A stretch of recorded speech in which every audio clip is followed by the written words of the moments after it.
Ito na tayo, pumasok na tayo guys. Hatid na natin yung yung items ng customer. Dito ako ngayon sa may North Benton. Hatid ko yung left item sa amin sa Negosyo. So, dito na pala yung bahay ni boss or madam.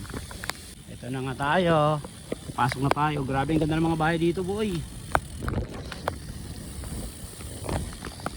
Ito na yung items. Pasok na natin dito sa condo.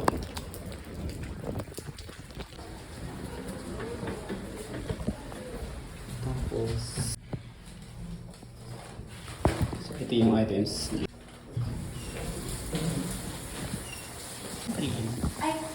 Ay, kayo po ba? So, sisend ko dun sa lumakas pala ng ulan guys. Dito na ako sa room. Yun na, nahatid na natin yung ating items. Ang lakas ng ulan. Grabe. Ano kaya to? Basa na naman tayo guys. Woo! Basa talaga. Kita nyo? Malig ko sa ulan.